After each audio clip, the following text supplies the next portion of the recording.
things first. I'm Jenna Wolf. That's the Hall of Famer, Chris Carter. That's Nick Wright. Jokes. Lots of jokes this morning on the show. Absolutely. Lots of jokes. I only heard facts. Nick said if he's going to carry you on the show, you got to take your shoes off. What is going... First of all, Still hurts me. you couldn't carry all the papers on this desk, much less me, around the office a little bit. So I appreciate the notion that I was needing to Hell of carry. a way to start the morning. Good morning, everybody. Yeah! Boom! That bad. I guess I got to hold that L this morning. 6:31 a.m. It was a late night for Nick and for CC and for myself. A lot of late night basketball last these night. 10:30 starts I know, it's not fair. Come on, NBA. 10:30 East Coast starts are rude to America. Yeah, well, my basketball game starts at 9 tonight, so then I'll have that on the app. Okay. Got your son in the lineup tonight. Oh, okay, good deal. So we got basketball. We got a lot going on. We do have a lot going on. We'll get to CC's basketball game shortly after our show ends, but let's start with a late night shortly after our show ends. NBA basketball. Early morning of analysis is what I like to call it. We start with Game 4 between the Jazz and the Thunder. Another game without cohesion between the big three. Another game where Russell Westbrook struggled to hit shots. And another loss. Jazz go on to win this 113-96 thanks to 33 points out of the rookie Donovan Mitchell for Utah. So the Jazz now up 3-1 in this series. CC, I'll start with you. How has this Utah team been able to dominate the Thunder? Is it more what they're doing? Is it more what the Thunder are not doing? Well, at the beginning and end of the day, the Utah Jazz are a better basketball team, Jenna. Now, they might not have the individual stars. They definitely wouldn't have the accolades of the players on OKC. But it is a team sport. And what Utah is doing is team-oriented. Now, we can talk about Donovan Mitchell. We can talk about Rudy Gobert as the center. We can talk about the coach. But collectively, how they do things. What I saw in the game last night was typically almost every shot Utah shot the ball, they took at least 3 passes. If it wasn't in transition, they took at least 3 passes before. So they got better shots. So they're used to doing this on a regular basis. We don't give Utah a lot of attention. We've talked about OKC on this from the beginning of the season, before the season, actually with Melo, Hoodie Melo. And I think that because we saw Hoodie Melo, we thought that him and Paul George joining up with Russell, there's no chance that Utah can upset them in the first round. I wouldn't consider this an upset. If you look at the teams who's played the best basketball over the course of 6 months, it would be the Utah Jazz. So for those people who are surprised, it is a team sport, and Utah is a better team. And I said when the bracket came out, Jazz in 6, and it looks like I understated them because they're looking like Jazz in 5. How is it happening? Cece, your point about the lack of passing for Oklahoma City compared to the passing for Utah, Oklahoma City went from 10 minutes left in the second quarter to 20 seconds left in the third quarter with 0 assists.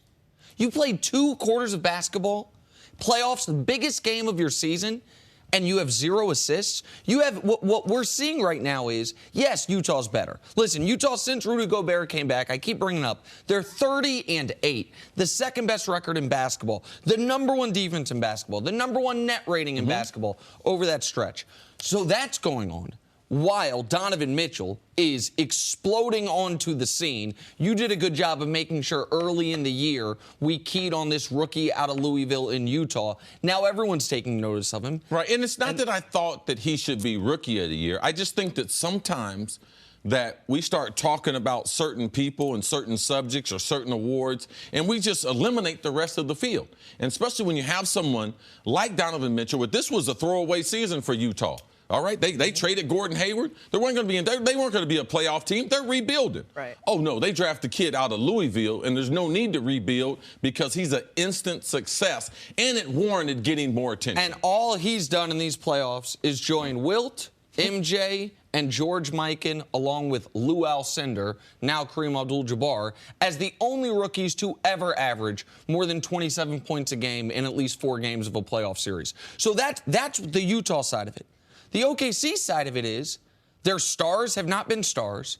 Russ has been a no-show in the fourth quarters. And in last night, which you can argue is the single biggest basketball game Russ has played certainly in the last 2 years, and one of the, take out the NBA Finals, one of the 3 biggest basketball games he's ever played in. He made it personal with Ricky Rubio, and in his attempt to win the battle, he and his team got massacred in the war. And the ripple effects of losing last night, and I believe losing this series, will be felt for this Thunder team for some time. The one thing we talked about going into this series, and you made a really good point of it, was that when the Thunder, it's not consistency with what you're getting with this team. They're either great when they're all hitting on all cylinders, or they're not. But that greatness and the randomness of the greatness should have been enough to beat a Utah team, which was never going to cap out at the top, but which is going to be steady, good across the way. And what we've seen is the Thunder have never gotten there. They never peaked, right? With the three guys they put in there together, they never really hit their potential, and you saw maybe a few glimpses of that during the regular season. We haven't seen that in the postseason. And you don't have to look further than their point guard. In my playing basketball, at a very, very young age, as a point guard, the coach always taught me this because I was a fiery guy. I used to get upset. I was a bad loser. And he used to tell me, you can't play basketball like you play football. And if you're going to be the point guard, if I'm going to give you the ball, you have to control your temper and you have to control the temperament of the team. You are an extension of me on the court. And that's what, with Russell Westbrook, you can see that. He lost control. His team lost control. So until Russell decides that he's going to control the tempo in an NBA game and he's going to control the temperament to his team, I don't see Russell Westbrook ever winning an NBA championship because of the lack of control or temperament for his team. And Russ, listen, Russ had 3 assists yesterday. That's the fewest assists he's had in a year and a half. It's the biggest game. I have been a Russell Westbrook defender. This is my second favorite player to watch in the league and one of my 5 favorite players just viscerally to watch ever. I have opined on big picture things, saying if you have kids, Russell is the player you should have them emulate as far as going hard all the time. I love Russ, but I have to be honest, and he has to be honest, that at some point, wanting to win and trying your best, while important, is not necessarily as important as, to use an old cliche, are you going to work smart or are you going to work hard? Everybody knows Russ works hard. Man, he has a hard time working smart. Look at the temperament LeBron James took in Lance Stevenson and all the things that Lance did to him. Look at LeBron continually control his attitude, which in turn his team never got off point what they should be doing because he stays in control of that. He doesn't let all these outside influences. Russell makes it a point that, I'm going to shut that thing down for Ricky Rubio. Well, listen, Ricky Rubio is only a part of your problem, man. Why didn't he say anything about Donovan Mitchell? Why didn't he say, hey, man, we need to shut this other guy down? Because he was referring to himself and what he could do and not what was affecting the team the most. And in so doing, he found himself with 4 fouls, unable to help the team, and then unable to do anything And himself. Not only himself in trouble, but it got the team in trouble. And in one of the most shocking stats, I know it's a small sample size, but playoff series are small sample size. It's 4 games. So it's over half the series, and it might be 80% of the series if Utah wins the next game. The Oklahoma City Thunder in this series, with Russell Westbrook on the court, are being outscored by 13 points per 100 possessions. With Russell Westbrook off the court, they are outscoring Utah by 13 points per 100 possessions. They are 26 points better in this series with Russ on the bench than Russ playing. If you told me that going into it, I'd have said, well, I guess it's a sweep, and I guess Russ was playing hurt. Now, I know he had extra tape on his shoulders. He says he doesn't have an injury, but whether he's dealing with a nagging injury or not, it does not justify nor does it explain his level, the lack of assists, his erratic play, and what Jenna alluded to. You can't get 4 fouls in the first half because you're in a measuring contest with Ricky Rubio. A one-on-one with Ricky Rubio. That's not how you play playoff basketball. Ricky Rubio won that battle, and ultimately, you talked about winning the battle, losing the war. Paul George is going to leave OKC, and Russell can look nowhere. He can blame no one else. Don't blame the city. Don't blame the fans. Don't blame the organization. Blame yourself, because this is going to be a trend. KD said a lot of things, but there was some truth in saying about playing with Russell Westbrook, it wasn't as much fun. Paul George has experienced that. Melo has experienced that. Like, so now what does it do to the organization and other potential free agents? You know, are you marginalized because you can't win a championship by going to OKC? And we're going to get into that part of this extensively. I want to say one other thing about Donovan Mitchell. The most points by a rookie in a playoff game with 0 turnovers in NBA history. That's what he did yesterday. And I mean, he was, for in a series. I mean, mention again the names he passed. Not only he broke Karl Malone's rookie scoring record. For the Jazz. Yes. But he joins, how about this?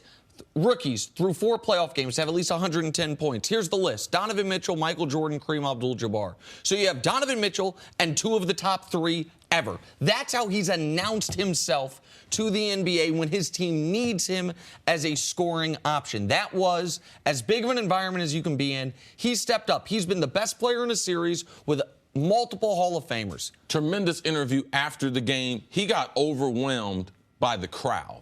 It was great. You know, I mean, the crowd and the noise, he couldn't even answer the question, just watching him and everything, and just how pure it was, and says, wow, look at this young superstar really embracing the stage compared to these other 3 superstars not being able to get their game on. Donovan Mitchell and the Utah Jazz can close it out Wednesday night in Game 5. We'll take a break from basketball. Coming up next, how old will Tom Brady be when he retires? Will it be 42 or 142? We'll discuss both options next on First Things First. Hey everybody, Nick Wright here, and before the show moves along, I want to tell you about an exciting new show. It's called the Fox Sports Daily Brief, and it's available only on Facebook Watch. Look, we all know everyone's busy, but the Fox Sports Daily Brief takes the biggest stories in the world of sports and delivers them to you in one video right on Facebook. It's all you need to know about sports from the biggest stars at Fox Sports. So log on to Facebook, search Fox Sports Daily Brief, and look for new episodes every weekday. So log on to Facebook, search Fox Sports Daily Brief, and look for new episodes every weekday. Now, back to the show. If I was Tom Brady's BFF, and I'm not sure guys have BFFs, I'd be like, you see what happens when you go to Qatar instead of voluntary off-season football practice? Rumors upon rumors upon rumors, Tom. Best friend forever. Oh, okay. Yeah, no, man, we do best friend, but ain't no forever. Oh, I think you're Nick's BFF. Tom Brady retirement talk has begun to sweep the nation as a result of him missing practice. Well, now Tom Brady's agent, Don Yee, has chimed in, and he says Brady will play this season and into his mid-40s, or until he feels he isn't playing at a championship level. Well, that should just about settle every single thing. Cece, how much should Brady's plans impact the Patriots' draft plans? Because we all know, or we think we know, that they are looking at a potential quarterback or a backup for Tom Brady at some point. Well, first things, the fans should know that that's Tom Brady talking. Compared to all the reports that come out since the Super Bowl, Tom hasn't said anything but support and a couple messages to friends who left. Malcolm Butler left. He sent out a message to him. Amendola left, going to Miami, sent a message to him. Now, all these other rumors, Tom Brady's not at the offseason training. Tom Brady hasn't committed to playing. His agent spoke, so that's Tom Brady speaking through him. His agent couldn't say that unless Tom Brady clarified it. And Tom Brady basically laid down the gauntlet. Forget what you're hearing.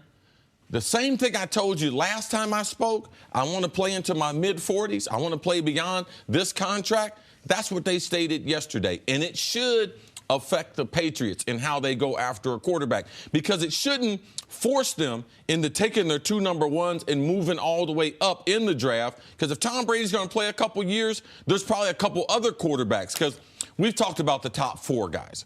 Mm-hmm. And after that, Lamar Jackson, a couple other guys. Lamar does have a first-round grade on him, but there's about 3 or 4 guys who have a second-round grade on them.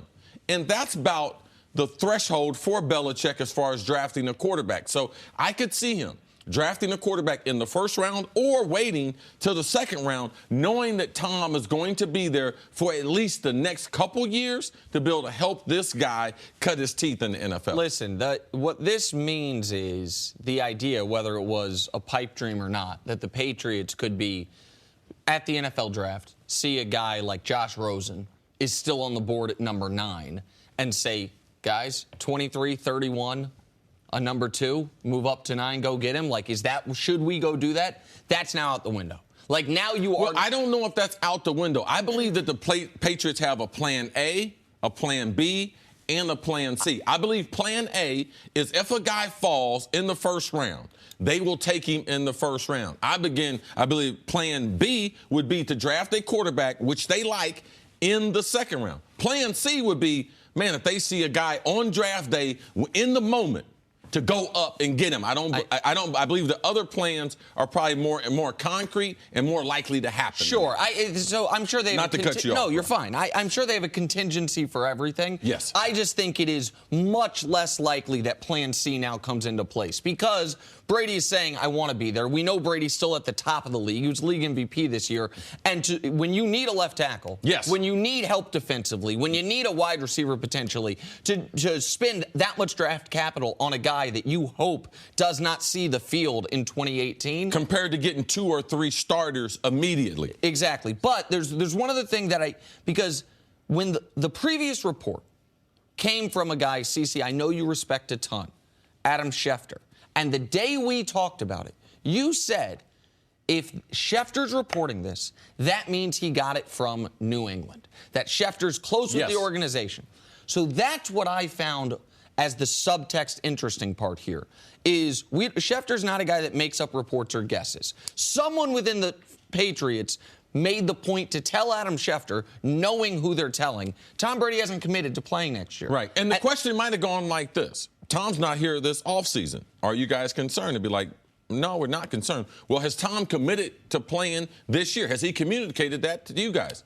And whoever answered, no, he hasn't. So then they went with that report. But Tom had never said he wasn't considered playing. So there was no need for him to say anything after the season because his plans, besides outside of Tom versus time, that people trying to draw some things from the end of it, the conclusion of it, that, wow, Tom might be done playing. I have just a little bit of a hard time believing the entire organization is sitting around deciding what their draft plans are going to be, waiting to hear if Tom Brady's going to come back and play or not. Like, oh, now that we heard he's going to play, maybe we don't have to use all of our picks to move up and get a quarterback. Well, let's just do the counterfactual to it. If the report this morning was Don Yee said Tom Brady is leaning towards retirement, would that all of a sudden drastically affect their draft plans? Yes. Yes. So I think while you're correct in this regard, this news, because it's what they expected, is not drastically affecting their draft plans. This further solidifies, I think, the idea that they do not want to package multiple picks to move up and get a quarterback, which I think they would have done if Brady had walked away. And, Jenna, you're right. They're not sitting around concerned, man, Tom Brady, is he going to be here? Not going to be here? What are we going to do? No, New England knows. And that's why I'm always concerned about information that comes out about New England. You have to be careful. This has been the most strategic, the most private organization. And then now all of a sudden in the last 3 months, we're getting leaks out like it's the White House. I mean, everyone's squealing over there. And I know it's not the same place, all right? I know it's the same place that I've come accustomed to with Bill Belichick and information. So with that, I believe New England does have a plan. With that, I do believe that New England, they know more, and Tom has talked to them and clarified the situation. And one of the things we are going to talk about is Lamar Jackson, the former Heisman winner, who they seemingly are interested in. He came in, he had a good workout. We're going to discuss if he could be a potential and if he would fit in with the organization coming up. But on the other side, why is Kevin Durant lurking in the bad parts of the internet again? How many times do I have to tell you, KD, not the best place to be? Next on First Things First. Would you rather be a blog boy or an IG comment lurker? Moving on to one of the more ridiculous yet water cooler-esque topics of the morning, Kevin Durant and his fun with social media. Yesterday, Durant's Instagram account, quote, liked a comment. I don't know why I said quote. Liked a comment saying Westbrook was the problem. They had a good team in reference to the reason Durant left the Thunder. He later told reporters that was a, quote, accident. Right. Because this seems totally out of character for someone who admitted to having fake Twitter accounts this past year. Nick, what do you make of this? All right, listen, this is not the biggest deal in the world, but Kevin Durant, in my opinion, is not telling the truth here because that is not how Instagram works. Like, just real quick, he's like, I was just scrolling through my feed, and I like to comment. But that's not how Instagram works. Like, you don't see the comments, all of them, unless you click that first. So listen, this was a quote. There was a picture like we do on our FS1 accounts, like a picture of Donovan Mitchell, or was it Donovan Mitchell? It's Kevin Durant and Giannis. I'm sorry. And Giannis gave a quote about Milwaukee, and Durant had the quote, he needs to worry about himself, not about the city. And it was a comment on that post that he liked. So what happened? Well, tell here? people. And the comment was. The comment was that guys started arguing with each other about KD leaving OKC. Right. One guy said subpar LMFAO. The problem was Westbrook. They had a good bleeping team. That's what was said.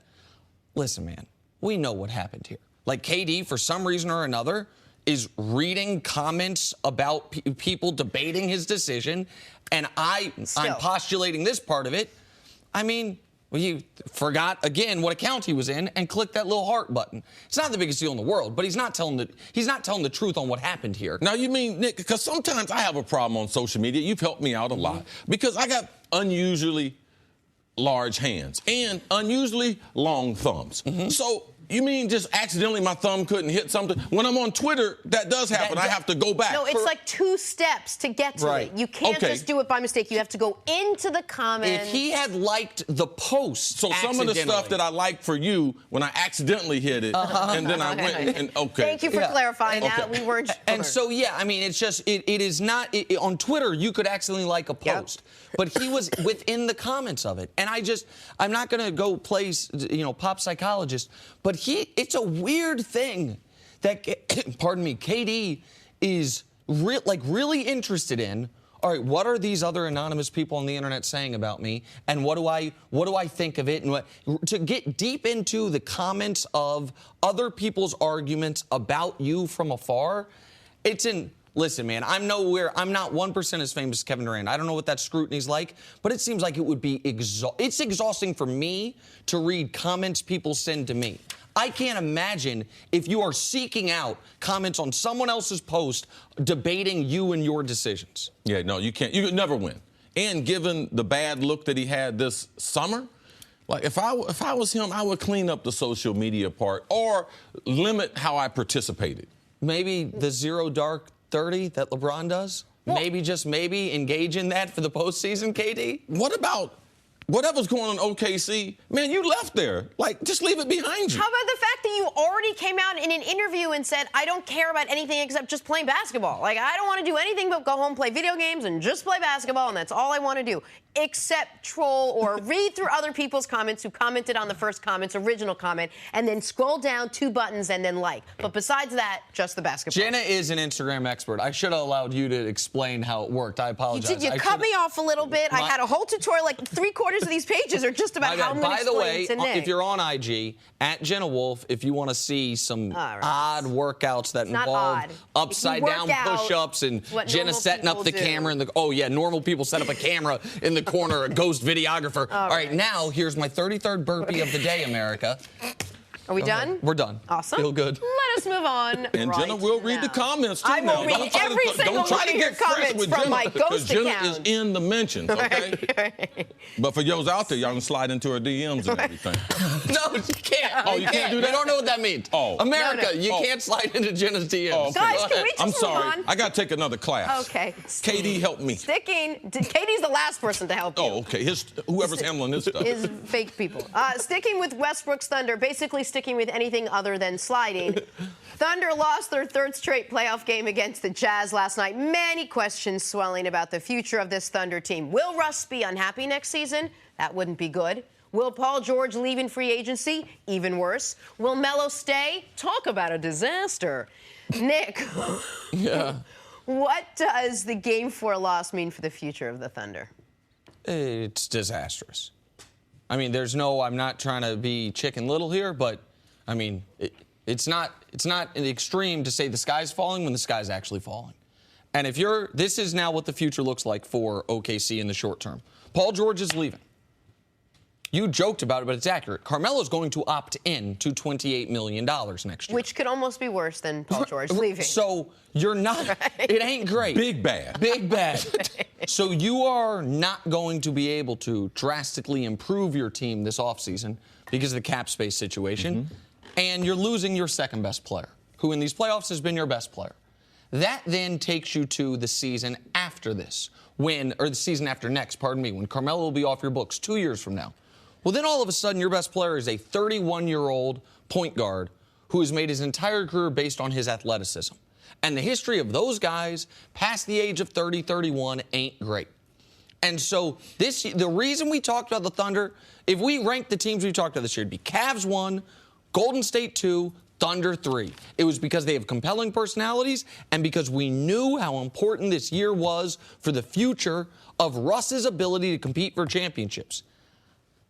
I think they've squandered it with how they've played in this series and how they played this year, which makes how they played in this series not surprising. Paul George is leaving, Carmelo is staying, and Russ is not getting younger. That's a disaster for them. Let's look at the result. Harden was on a team that scored 50 points. He used to be on OKC.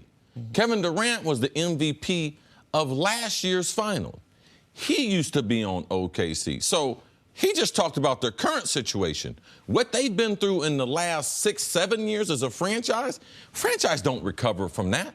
After going to the finals with these three players, you would think going into the future, man, their future was bright. Playing against LeBron James, losing to LeBron, like, oh, man, their future's very bright. Harden left. KD left. Now they're stuck with Melo another year, and because of Russ last year, they're basically stuck with Russ too because he opted in and signed a major contract. Yeah, so they're stuck, and unfortunately, that their general manager, I believe, is one of the best in the league, and they do a great job of selecting players. You don't select 3 Hall of Famers in that short a window unless you're doing things the right way. So he's not going to get a chance to try to make that roster better, and it's unfortunate to him. And I believe that the coach, you should look at the coach, Billy Donovan. Like, is he an NBA coach? Does he develop players? He's had some good players, but what has he won? Billy Donovan, to me, is part of the problem. Russ's temperament is part of the problem. That deal that Melo has, Hoodie Melo, that's the last time we've seen him. This summer, when he was playing in 24-hour fitness, that was the last good Melo that we saw. That's a problem. And in 2019, so again, we're assuming Paul George is gone because Paul George is gone. And in 2019, when Melo is finally off your books, you're still paying $64 million to a 31-year-old Russell Westbrook and to Steven Adams. And while Steven Adams is a good player, he's not a $26 million a year player, which is what they will be staring at, or $28 million paying him then. Like you mentioned the general manager. They, in 3 years, without ever once winning the lottery, without ever once having the #1 pick of a draft, in 3 years, they drafted Durant, Russ, Serge Ibaka, and James Harden. To do that and to forget winning a championship, forget going to multiple finals, to do that and to win one finals game, and for that to be the pinnacle of it all, is disastrous for any franchise, much less one of the smallest markets in the NBA. CC brought up 2 reasons why. Maybe it's the head coach, Billy Donovan. Maybe it's Russell Westbrook, the way he plays, the style he plays. We thought Russell Westbrook and James Harden were going to have equal responsibilities. Get used to bringing in another superstar and see how you can play with them. Well, Harden's been able to do it seamlessly. Russ hasn't. Would you put more blame on Billy Donovan or more blame on Russell Westbrook? No, both of them to blame. Russ had that style before Billy got there. But as a coach, you have to develop a style and continue to develop great players. You have to add other things to their game. One thing LeBron did with Spoelstra. LeBron stopped playing on the perimeter. He started playing in the low post when he went to Miami. Now that we've seen him come back to Cleveland, he's playing the point guard. His game has evolved. Now, he hadn't had the best coaching in the world, but they have pushed him to being a better player. Russ is not a better player. His shot selection is not better. His inability as a point guard to make other players on the team better. So that's a responsibility of the organization and of the head coach. Well, and this hurts my heart to do, but I got to be honest. Like, we're on here every day. I got to react to what I saw. When we're talking about Russ, forget the fact that he's going to turn 30 next season. Forget the giant contract. We're just talking about Russ, the defending league MVP, who just averaged another triple-double. One of the things I like to do when people talk about is LeBron the best player in the league is say, okay, do this thought exercise with me. Take the player you think is the best player, flip he and LeBron's teams, and tell me which team got worse, got better. Well, let's do that with Russ for a second. Which great player do you flip Russ and them 1 for 1, and the Thunder get worse and that team gets better? If you flip KD and Russ, does Golden State get better? Of course not. Does OKC get better? Yes. If you flip Harden and Russ, does Houston get better? No bleeping way. Does OKC get better? Yeah, absolutely. Giannis. How about Ben Simmons right now? What about in this series, Donovan Mitchell? Like, if you think about the teams that are good in the playoffs right now, if you took their best player and traded them 1 for 1 for Russ, which of those teams are better? Miami? Sure, because Miami doesn't have a best player. Right. Like, Indiana? Maybe. Like, if Russ is on that tier, like, we have Oladipo got a lot better when he left Russ. He went from being a player to being a superstar. And so it's hard to defend what Russ has done in this series. It's hard to defend his inability to evolve throughout the year or in this series. And because of that, sometimes life ain't fair. Paul George is going to leave. And the next time OKC signs a major free agent will be the first time since that team went to Oklahoma that they had a major free agent. Like, it's bleak there. All right, let's take a break. Coming up, another team says no thanks to Dez Bryant. Next on First Things First. We got a report. To you. Welcome back to First Things First. I was right there. I'm trying to defend you, Jenna. We'll keep that one off the air. It was wrong what they did to you yesterday, Jenna. I get poked fun at oftentimes. We don't need to get into details. Never happens. And Chris Canty was watching the show and came to my defense. And for that, I say you are hands down my favorite guest on the show. I got your back, Jenna. Even though sometimes you make things a little awkward. Yeah. That's the way I've been doing it since birth, Chris. That's her brand. That's on brand. Yes, unfortunately, it is all legit. Like, I don't try to. But really The boss said lean into it, Jenna. Yeah. Lean in. And I've been doing it. Half the time I'm clueless about it, doing great. which is why I embrace it. But thank you very much. So, Chris Canty, appreciate you being here. Anything you say is gold and wise. Canty looking good today. He does. That's a great looking suit. I got to keep up with you guys. Black don't crack. We're the best dressed show in television. Oh, for sure. So Come on with it. That's close. Things are happening. Let's do this part of it. Another day. Another black dress. Another team not interested in Dez Bryant. Don't take it personally, Dez. None of the teams are interested in me, so at least we both have that in common. Cowboys said no, Giants said no, and now apparently the Ravens said no. At last count, we're down to 29 teams. The Ravens, who were previously reported to be interested in Dez, signed former Saints receiver Willie Snead. So, Chris Canty, what does Dez Bryant's future in the NFL look like? Well, Jenna, Dez Bryant is going to have a job. He's just going to have to wait until we get past this weekend in the NFL draft because teams are solidifying their boards. They're trying to make their concrete draft plans, and they'll deal with veterans that are on the open market afterward, after they see what players they're able to acquire, more importantly, who's not able to address the specific needs at the wide receiver position in the draft. So Dez is going to have a job. I still think he's a player that's capable of contributing, but when you look at the timing of the release, that's why I had a problem with it when the Dallas Cowboys did it, because if they were going to move on from Dez Bryant and it's clear that there were some chemistry issues that players and coaches were concerned with, they were going to move on from him because they didn't try to restructure the contract, they should have done it and gave him an opportunity to get to free agency at the top of the market when teams were doling out those big contracts to guys like Sammy Watkins in free agency. Dez Bryant should have had that opportunity. He's led the Dallas Cowboys in career touchdowns receptions. You don't treat somebody that was able to produce for your franchise like that by releasing him a month and a half after free agency starts. And supposedly the relationship that he had, Jerry said it was one of the hardest decisions he had. Jason Garrett said, I love him. If you love a person, then you give them the opportunity that would be best for them. Dallas did what was best for their personal situation. So for me, from a PR standpoint, yeah, they said all the right things, but they didn't regard Dez and what was best for him when they released him. The other thing that people should watch is because we're going through the NFL draft process. All of us have been through that process. Sometimes we forget as veteran players that what we have on film is one thing, but also the intel that scouts and other people in the NFL world, that intel that they got on us coming into the league, that follows us just like our medical chart. So Dez, his overall athleticism, it has gone down. Dez has not evolved as a route runner. But also, there's some things off the field, too. When he came into the league, there was someone who who was with Dez to make sure he got the meetings and stuff on time, make sure he got the work on time.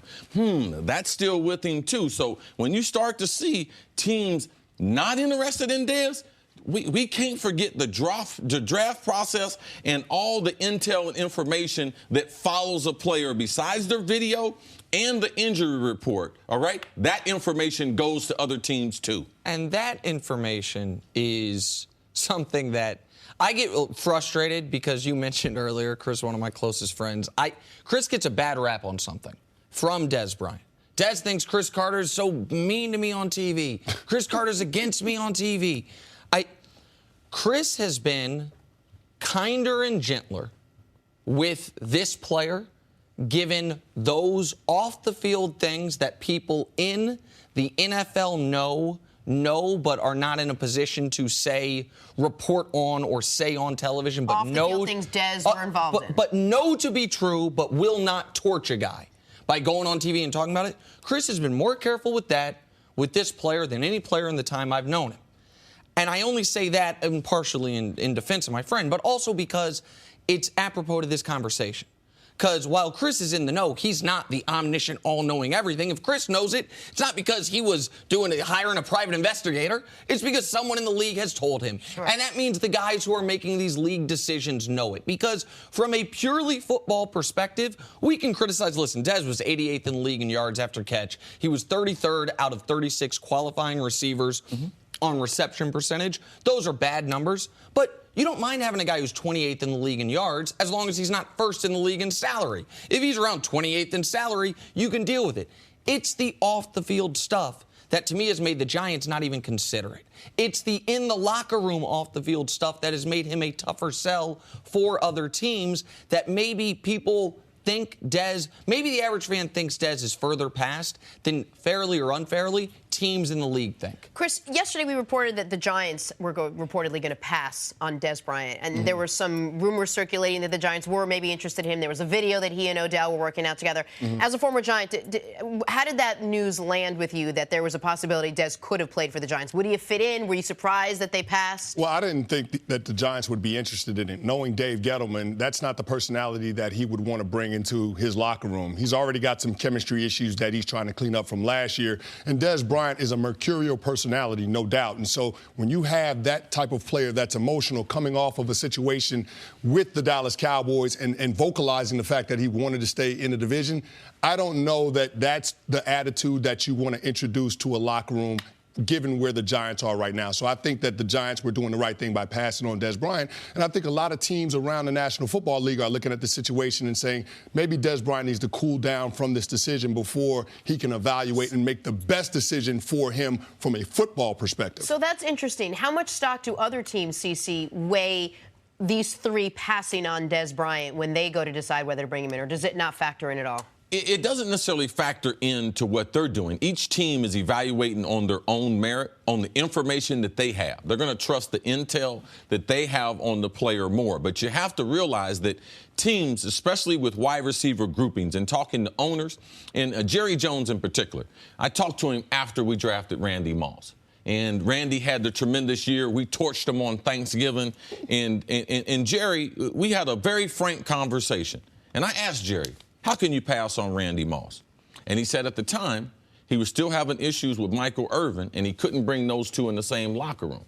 But if he had me in the locker room, and at that point, I was a little beyond where Michael was, and Dennis Green, the organization, felt like I was the perfect landing spot or the person to be tandemed with Randy Moss. Jerry Jones told me that himself. The reason why he didn't draft Randy Moss was because the locker room that he had and situations in that locker room. Other people in the NFL, because he's such a public figure, you have to do the research. And in doing the research, I'm sure that certain people are going to decide either we're going to – there's a reason why Sammy Watkins got signed in Kansas City. There's a reason why Dallas went with Allen Hurns. There's a reason why Chicago went with Allen Robinson. The one thing all three of these guys have in common – there's two things they all got in common. They're young, they're injured, but off the field, they don't have question marks about them. So we much rather take a guy who hasn't been as productive and has maybe some potential, but less to worry about in that locker room. Well, and the Odell factor. If Odell were Larry Fitzgerald, then maybe this is a different situation in New York. If you're Larry Fitzgerald is still a very good player, but forget the age part of it. Yeah. But that composure and that the lack of anything off the field. Just like Arizona, they went to Larry as a businessman. Larry, you're a little beyond your prime. We'd love to have you in your career here. You need to take less money. And that's what Larry Fitzgerald has done the last several years so he could extend his career. And he's still a highly productive player, but he's also a guy you don't worry about. If we bring in this wide receiver, he and Larry are going to be combustible. No. As much as... As long as you don't pay him more money than Larry. Larry cool with that.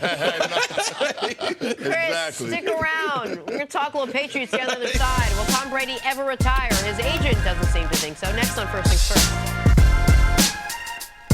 Tom Brady retirement talk has begun to sweep the nation as a result of him visiting Qatar and missing practice. Well, now Tom Brady's agent, Don Yee, has chimed in, and he says Brady will play this season, and he will play into his mid-40s or until he feels he isn't playing at a championship level. Well, that should just about settle every single doubt. Chris, how much should Brady's plans impact the Patriots' draft plans, do you think? I don't think it should impact the Patriots' draft plans even a little bit. And coming into this draft, I thought that the Patriots would look for a successor to Tom Brady. I still believe they'll do that. Right. Even though I do think Tom Brady is capable of playing into his 40s.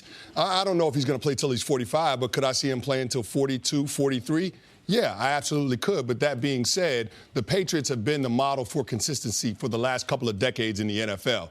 And the only way to be able to maintain that consistency is by finding a successor for the most important position on the football field, which is the quarterback position. Now, they've got 2 first-round picks, 23 and 31, and they've got 2 second-round picks. So you have a lot of draft capital. If you see value to be able to move up and get a guy, then that would make sense. But they don't necessarily have to, and we've seen that the Patriots have drafted quarterbacks in the second and third rounds in the last few years and trying to make sure that they do have capable backups and somebody to step in if and when Tom Brady leaves. I don't know when they're going to get a quarterback, but I do expect them to address the quarterback position in the draft this year. Do you think Tom Brady's heir apparent is sitting in the draft this year?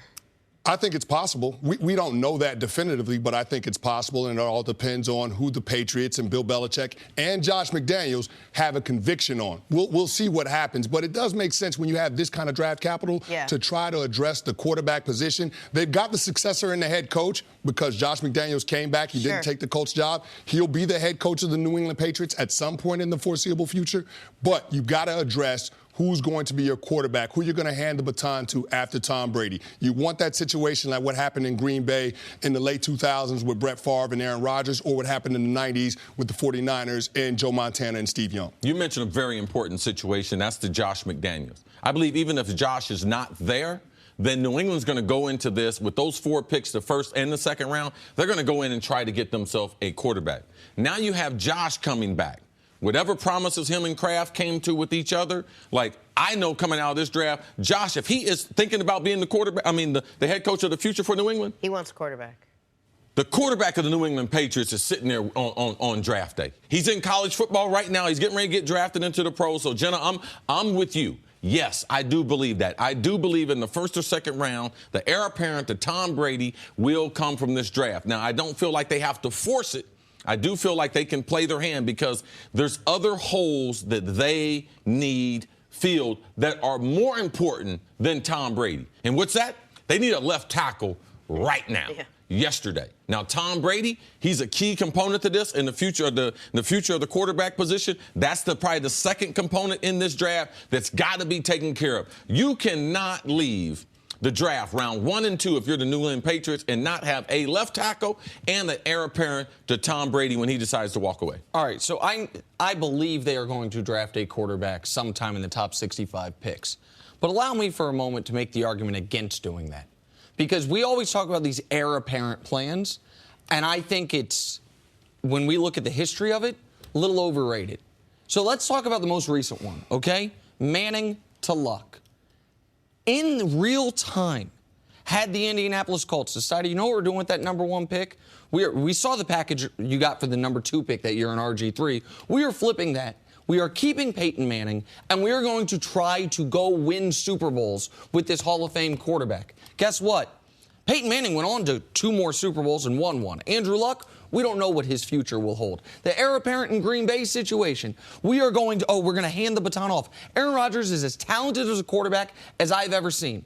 He's been to and he's won one Super Bowl. Steve Young, who set the all-time quarterback rating record, he went to and won one Super Bowl. It is so hard in this league to win a single Super Bowl that if you're a team like the Patriots that is going to go into next year as the favorite, you can make a strong argument. If the whole goal is to just, what did Robert Kraft tell you? Just win championships. Then what do you care if you win it in 2018 or 2023? If the whole goal is to win championships, you can't convince me you will ever be better positioned to win championships than right now with Tom Brady as your quarterback. So use all your draft capital. But there would be an argument, too, with so many young players, Nick, and so many holes, that if you don't replace Tom Brady, you're setting yourself up in this window of 2 years. Your probability of winning the championship, goes up 10%? But after that, your probability goes way, way down to being an 8-8 football team. So you have to be able to measure that. Kraft is doing this in real time. He's not on the clock that Belichick is on. He's not on the clock that Brady's on. So he's running the organization. I believe his time clock wins out over the current regime that's there. And see, I never want to be in that position which you're talking about, 7-9, 8-8 with no quarterback. That's called quarterback hell. You're not bad enough to be at the top of the draft to find where most franchise quarterbacks are drafted at, and you're not in a situation where you're competitive and you're getting into the postseason. So you've got to make sure that you solidify that position. And the other thing that you have to factor in, Nick, is that Tom Brady is 40 years old. Like, at what point are we going to see a drop in his production? Because if you look at it, the odds are against Tom Brady being able to replicate the kind of season that he had last year. All you have to do is look at Brett Favre and what he did in his last couple of years. He went to the Pro Bowl when they went to that NFC Championship game against the Saints. Then he fell off a cliff in 2010. So you don't know when that's going to happen. So it just makes sense to be able to have a quarterback in place for if and when that happens. It makes sense for a well-oiled machine like New England. But also, let's not forget, your exit strategy from Tom Brady, you messed that up already. You gave Jimmy Garoppolo away. So you're looking at this like, okay, right now, let's not do this. But they're looking at this, we already blew our opportunity with Jimmy Garoppolo. We could have extended him and had him here. So it's just like the Cleveland Browns. When you've made a mistake in the 17 draft not getting a quarterback, when you've made a mistake in the 2016 not getting a quarterback, it becomes important with that number one selection that you get your quarterback of the future. New England botched the exchange of who would be the next quarterback by not keeping Jimmy Garoppolo. And they must be able to try to fix that through this year's draft. Every time I bring that up, it's always met with they were never going to pay him that money. It was never going to happen. So basically, Tom Brady botched it by playing and having an MVP caliber season. Had he done what he was supposed to do at age 39, 40, which is kind of like crop the bed a little bit for the first 6 weeks, then you say, all right, we see that he's not going to finish out the season the way we have Jimmy Garoppolo, we sign him. The third option is get Jimmy Garoppolo signed to an extension before the year at well under what the market value ended up being. How is that not even an option? Well, I think it was. I think his agent, who's also Brady's agent, by the way, they got some pushback. Right, correctly assumed what the market would be. His agent had a good idea. You know what? If we wait this thing out, they're not going to be able to franchise him because they're not going to have the cap space for it. And he will hit free agency. I don't think he thought he was going to get $27.5 million a year, but he knew he was going to get more than what the Patriots were offering him. So there was no way they could have handled it perfectly because Brady just kept extending his prime. I think you can make the argument, try to win your Super Bowls right now, but I understand your point. Robert Kraft is like, I'm not selling this team in 3 years. I don't ever want to be the Jets. I want to consistently be near the top of the league. Did you have fun today? I had a great time. As always, though. As always. Have a good time hanging out. You and I should hang out sometime. It would be as awkward as this, but outside. Don't do it. It would be like... Don't do just it, Canty. Do it. Just do it. Canty, do it. Do it, Canty. Canty, do it. Show up, she's going to have you pull in a truck or something. Coming up, I'll be in the truck. She's going to have you burpees in the corner. The Rockets nearly made NBA history last night. Next on First Things First. I'm Jenna Wolf, and thank you for listening to the First Things First podcast. Make sure to subscribe and tell your friends, family, and coworkers about the podcast, which, by the way, is available on iTunes and all your favorite podcast apps. You can catch a fresh new episode every Monday through Friday on FS1, starting at 6:30 a.m. Eastern, 3:30 a.m. Pacific. So long, everyone.